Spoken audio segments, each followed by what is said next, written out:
The desert wind whispered across the empty land, carrying dust and memories of better times.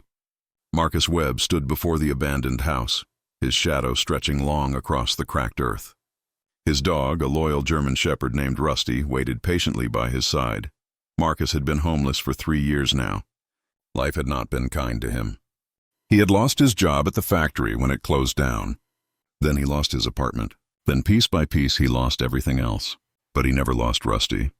The dog had been with him through it all, a faithful companion when the world turned cold. They had been walking for days, searching for shelter, searching for hope. The small town they left behind had nothing left to offer. So Marcus and Rusty walked into the desert, following old roads that led to forgotten places. And now they had found this house. It stood alone in the wasteland, 2 stories of peeling paint and broken dreams. The roof sagged in the middle like a tired old man. Windows stared out like empty eyes. The walls were crumbling, revealing the wooden bones beneath. But it was shelter, and shelter was all Marcus needed. He approached slowly, his boots crunching on the dry ground. Rusty followed close behind, his ears alert, his nose working to understand this new place. The front door hung open, inviting them in. Or perhaps warning them away. Marcus could not tell which. Inside, the house was dark and cool. Sand had blown in through the broken windows, covering the floor in a thin layer of desert dust. Old furniture sat in corners, forgotten and decaying. A staircase led up to the 2nd floor, but several steps were missing. The whole place smelled of age and abandonment. Marcus set down his small backpack in what used to be the living room. It contained everything he owned now: a blanket, a water bottle, a few cans of food, a photo of his daughter taken before everything fell apart. He looked at that photo every night, wondering where she was, if she ever thought of him. Rusty explored the house, his nails clicking on the old floorboards. The dog moved from room to room, sniffing everything, learning the layout of their new home. Marcus watched him with a small smile. At least one of them still had curiosity about the world. As the sun began to set, painting the desert in shades of orange and gold, Marcus made a small fire in the yard outside. He heated a can of beans and shared them with Rusty. They ate in silence, listening to the wind sing its lonely song. That night, Marcus slept on the floor of the living room, wrapped in his thin blanket. Rusty lay beside him, warm and solid and real. Outside, the desert grew cold under a sky full of stars. Marcus stared up through a hole in the ceiling, watching those stars, and remembered when he used to wish upon them. He was too tired for wishes now. Morning came slowly, creeping across the land like something reluctant. Marcus woke to find Rusty standing by the back door, whining softly. The dog looked at him, then at the door, then back at him again. Marcus sat up, his back aching from the hard floor. He was getting too old for this life. Too tired, but he stood anyway, because that is what you do. You stand up, no matter how many times you fall. He followed Rusty outside to the back of the house. The yard was larger than he expected, stretching out into the desert. An old mailbox lay on its side. A rusted barrel sat near what used to be a garden, and Rusty was digging. The dog had found a spot near the foundation of the house and was working at it with determination, his paws throwing up clouds of sand and dirt. Marcus almost called him away, but something made him stop. Something in the way Rusty dug, with purpose, with certainty. Marcus knelt down beside his dog and began to help. His hands joined Rusty's paws, scooping away the loose earth. They dug together, man and dog, working in the morning light. And soon Marcus's fingers struck something solid. It was metal, a box of some kind buried beneath the sand. Marcus's heart began to beat faster.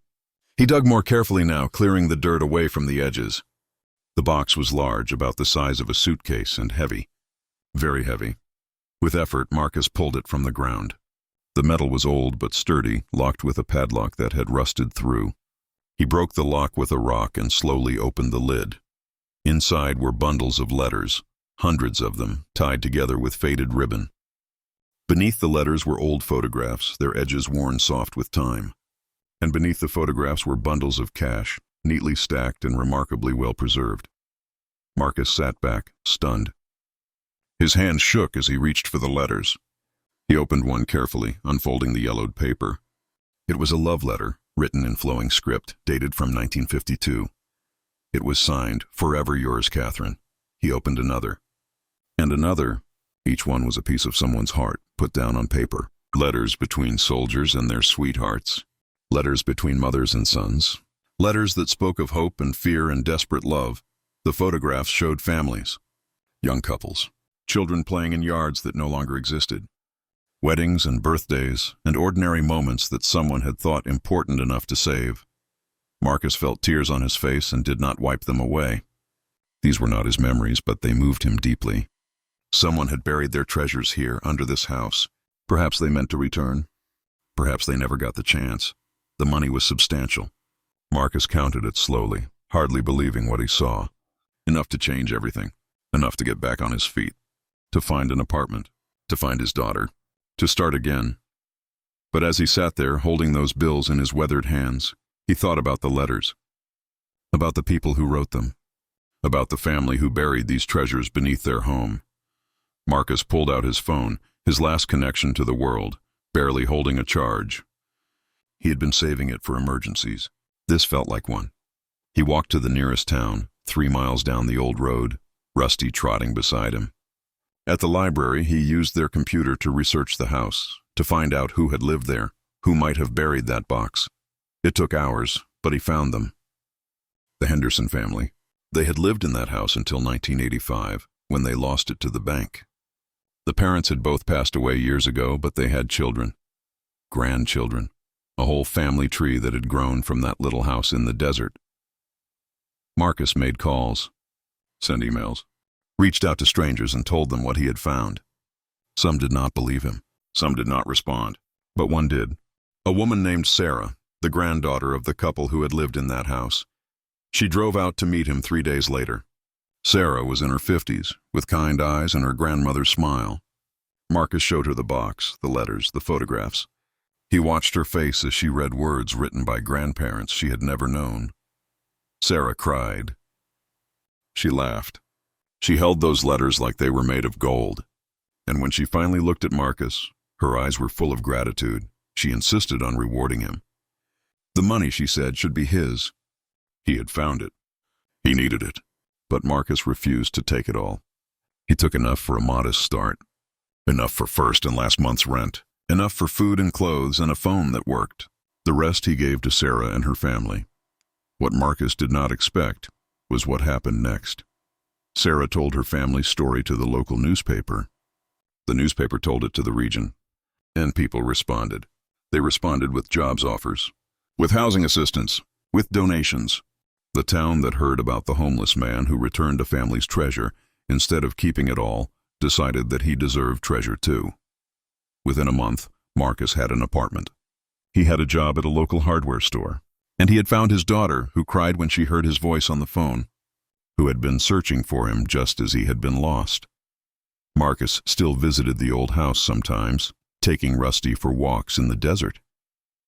He would stand before that crumbling building and remember the day everything changed. The day his faithful dog dug beneath the sand and found not just a box of forgotten things, but a reminder that goodness still existed in the world, and that sometimes, when you have nothing left, the best thing you can do is give away what you find. Because kindness, Marcus learned, is the only treasure that multiplies when you share it. The old house still stood in the desert, slowly returning to the earth. But it no longer looked quite so abandoned. It looked instead like what it was, a place where something important had happened. A place where one man chose hope over desperation, and where that choice echoed outward, touching lives in ways he could never have imagined. Rusty barked once, calling Marcus back to the present moment, back to their life together. And Marcus smiled, scratched his dog behind the ears, and walked toward home.